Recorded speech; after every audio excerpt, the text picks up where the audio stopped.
कृष्णा देवी आज बहुत खुश थी क्योंकि उनके बहू बेटे शहर से आए हुए थे।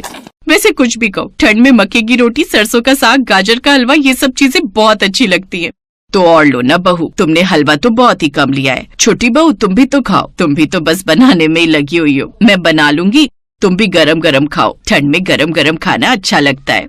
माँ जी, मैं और आप एक साथ खाएंगे। मैं आपकी और अपनी थाली लगा रही हूँ।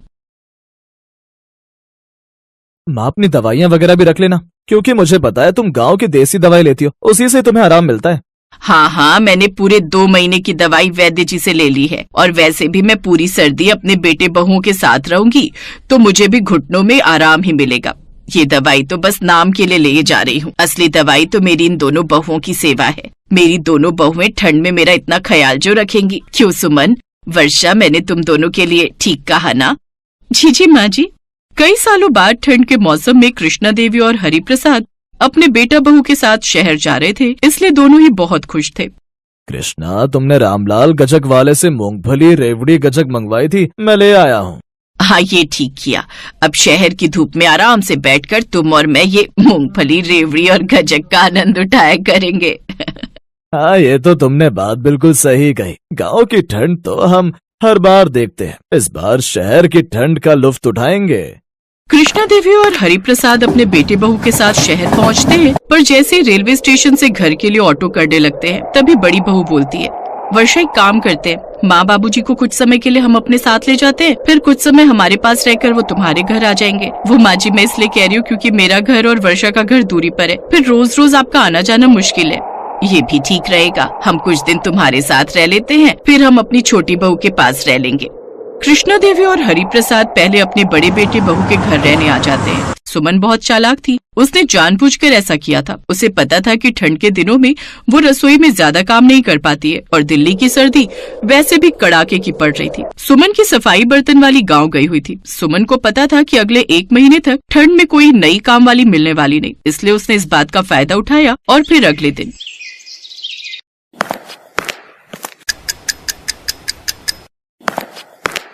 कृष्णा, सुबह सुबह इतनी ठंड में तू रसोई में क्या कर रही है? कुछ नहीं, बर्तन धोकर रसोई साफ कर रही थी।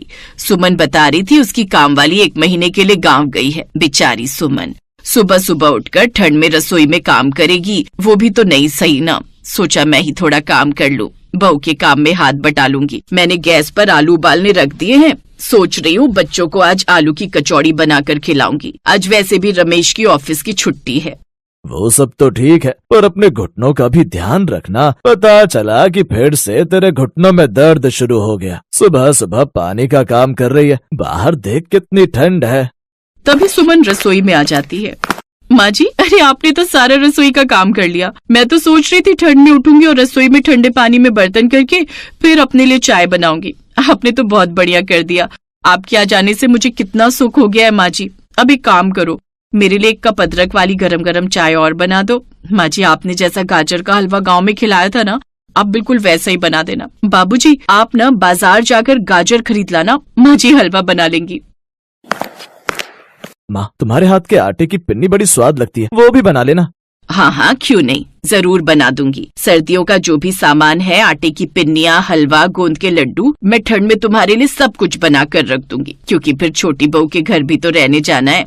क्या करोगे माँ जी, अभी कुछ दिन और यहाँ रहो मेरे पास, वहाँ तो एंड में जाना जब आप गाँव जाने लगोगे।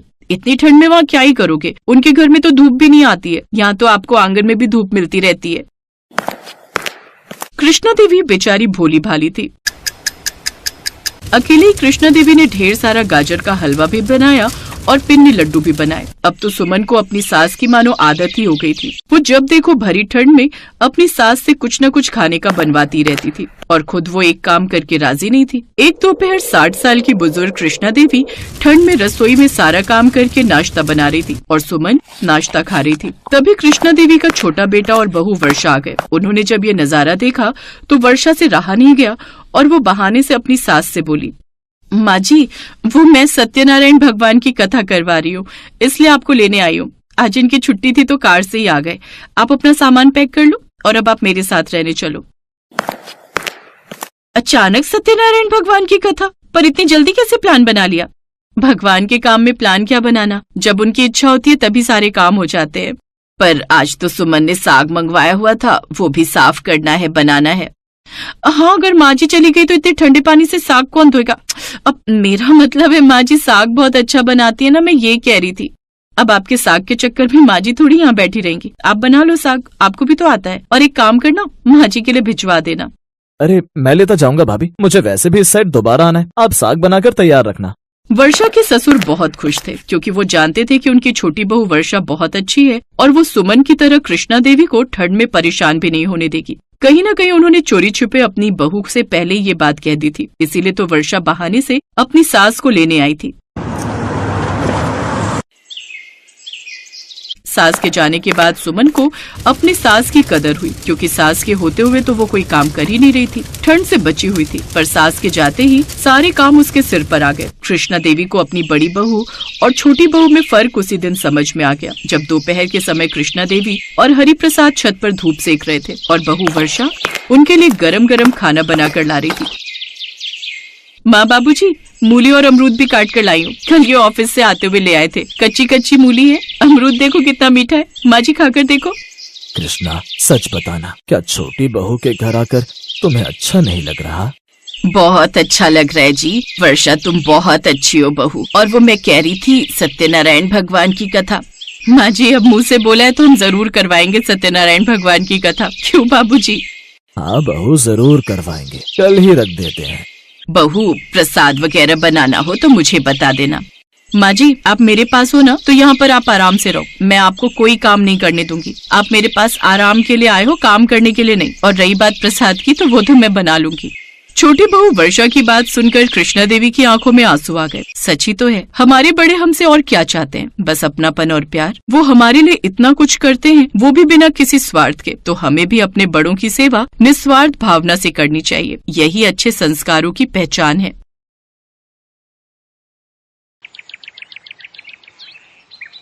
दीपा ने सबके लिए हलवा बनाया और पूरी कढ़ाई उठाकर ड्राइंग रूम में ले आई। उसके सास ससुर को थोड़ा अजीब तो लगा, पर उस समय उन्होंने सोचा कि शायद नई नई बहू है तो घबराहट में उसने ऐसा किया होगा। अरे दीपा भाभी, आप तो हलवे की पूरी कढ़ाई उठाकर ले आए। कोई बात नहीं मेघा, चलो तुम भी हलवा परोसने में भाभी की मदद करो। कोई नहीं जानता था कि रसोई के बर्तन इधर उधर रखना और सारा खाना रसोई से लेकर घर में भी फैला देना, ये दीपा और उसके पूरे परिवार की आदत थी। ये तो जब दीपा ससुराल में रहने लगी तब सबको उसकी इस आदत का पता चला। दीपा, तुम रसोई के सारे बर्तन खाना बनाने के बाद बाहर क्यों ले आती हो? आज तुमने दाल चावल बनाए तो पूरा कुकर और कढ़ाई बाहर आंगन में रख दी, ऐसे थोड़ी होता है। तो इसमें क्या बुराई है? बार बार रसोई में जाने से अच्छा है एक ही बार में सारे बर्तन बाहर रख दो। हम तो अपने घर में ऐसे ही करते हैं। अब मैं ये थोड़ी है बार बार मैं रसोई में उठकर जाऊंगी कुछ चाहिए हो तो। सबके बार बार टोकने पर भी दीपा ने अपनी आदत को नहीं सुधारा। एक दिन दीपा के सास ससुर कहीं बाहर गए हुए थे, वहीं दीपा खाना बनाकर हॉल में बैठी हुई थी। तभी कुछ मेहमान आ जाते हैं। नमस्ते बेटा, आशा बहन जी घर पर नहीं है क्या? माँ बाबूजी किसी जरूरी काम से बाहर गए हैं। ऐसा है बेटा, हमारे बेटे जो है राहुल की शादी है, ये शादी का कार्ड है और मिठाई का डिब्बा। माँ पापा से कह देना कि सबने शादी में जरूर आना है। तभी आनंद भी कमरे से बाहर आ जाता है। नमस्ते अंकल जी, नमस्ते आंटी जी, आइए बैठिए ना। दीपा, अंकल आंटी के लिए कुछ चाय नाश्ता? नहीं नहीं बेटा, मुझे लगता है आप खाने के लिए बैठे हो, फिर कभी आएंगे। अच्छा, शादी में सबने पहुंचना है, मम्मी पापा को बोल देना। कार्ड देने आए पति पत्नी अजीब सा मुंह बनाकर वहां से चले गए। दीपा की सास अगले दिन पड़ोस वाली के साथ बातें कर रही थी। क्या बात है आशा बहन, सुना है तुमने तो पूरे घर को रसोई बना दिया है। कल मिस्टर शर्मा और उनकी पत्नी तुम्हारे घर कार्ड देने आए थे ना? हाँ आए तो थे, क्या हुआ? वही बता रहे थे कि तुम्हारे घर जब कार्ड देने गए तो उनसे खड़ा भी नहीं हुआ गया। तुम्हारी बहू ने पूरे ड्राइंग रूम को रसोई बनाकर रखा हुआ था, जिधर देखो उधर खाने के बर्तन फैले हुए थे। मुझे तो मिसेस शर्मा ही बता रही थी, बोली उन्हें तो बहुत प्यास भी लगी थी, पर वहाँ तुम्हारे घर उन्होंने पानी भी नहीं पिया क्योंकि तुम्हारे घर में उनका रुकने का मन ही नहीं था। ऐसे कौन खाना खाता है आशा बहन? मैं बहू से इस बारे में बात करूंगी। अच्छा मैं चलती हूँ। दीपा की सास गुस्से से भरी हुई थी। वो जैसे ही अपनी बहू दीपा को खरी खोटी सुनाने के लिए जाने लगती है, तभी एक टैक्सी उनके दरवाजे पर रुकती है। टैक्सी में दीपा के मम्मी पापा और भाई बहन बैठे हुए थे। दीपा का मायका दूसरे शहर में था, इसलिए शादी के बाद उसके मायके वाले उसे मिलने और कुछ दिन उसके पास रहने आए थे। इस वजह से दीपा की सास उसे कुछ कह नहीं पाई। माँ पापा, ज्योति अमन, आप सबने तो मुझे सरप्राइज दे दिया। हाँ, सोचा शादी के बाद कुछ दिन तुम्हारे पास रह लेते हैं, तुम्हारे शहर में घूम लेंगे। अभी कुछ दिन काम तो था नहीं, इसलिए घर पर खाली ही बैठे थे, तभी तुमसे मिलने आ गए। बहुत अच्छा किया। दीदी, बहुत जोरों की भूख लगी है, कुछ बढ़िया खाने को मिल जाए तो मजा आ जाए। दीपा दीदी, मैं तो आपके हाथों के गरम गरम छोले भटूरे खाने के लिए तरस गई। मम्मी तो बनाती ही नहीं है। कोई बात नहीं, मैं अभी थोड़ी देर में सब कुछ बढ़िया तैयार कर दूंगी, तब तक आप लोग फ्रेश हो जाओ। आशा देवी ने सोचा भी नहीं था कि कुछ देर बाद उसके घर का नजारा क्या होने वाला है। अरे दीपा, मुझे प्याज टमाटर यहीं दे दे, मैं काट देती हूँ। हाँ माँ, मैं लाती हूँ। दीदी, मैं सलाद का सामान लेकर आती हूँ, आप मुझे बता दो कहाँ रखा है। वही फ्रिज में सब कुछ है, निकाल कर यहीं बाहर ले आओ। तीनों मिलकर बैठकर काम भी कर लेंगे और गप्पे भी मार लेंगे। ड्राइंग रूम की हालत देखने वाली थी। एक तरफ मेज पर आलू प्याज के छिलके बिखरे हुए थे और बाकी सब सब्जियां फैलाकर बैठी हुई थी। पूरे ड्राइंग रूम का नजारा देखने वाला था। भाभी, ये सब क्या है? पूरे ड्राइंग रूम को तो आपने रसोई बना दिया, सब कुछ गंदा हो गया है। अभी तो काम वाली सफाई करके गई थी और देखो ना, जगह जगह से पंखे से आटा उड़कर इधर उधर फैल रहा है। कोई नहीं, मैं अभी साफ कर दूंगी, बस हो ही गया। ज्योति गुस्से में अपनी मम्मी के कमरे में जाती है और सारी बात कह देती है। माँ, घर का क्या हाल हो गया? आपको भी पता है ये घर कम रसोई ज्यादा लगता है। जहाँ देखो वहाँ सब्जियां, बर्तन, आटा, दाल, चावल इधर उधर बिखरा ही रहता है। भैया भी भाभी को कुछ नहीं कहते। जब से वो इस घर में आई, घर में बिल्कुल साफ सफाई नहीं रहती। ऊपर से उनके मायके वाले और यहाँ आकर बस गए। मैं भी इसी बात से तंग हूँ। ये तेरे पापा बैठे हैं ना, ये कुछ नहीं बोलते, बस मुंह सिलकर बैठे रहते हैं। अरे तुम तो मेरे पीछे ही पड़ी रहती हो आशा। मैं क्या बहू के घर वालों को ये जाकर कह दूं कि वो यहाँ से चले जाएं? है, तुम भी कैसी बातें करती हो। थोड़े दिन की बात है, संभाल लो। जब वो चले जाएंगे तब हम बहू से बात करेंगे।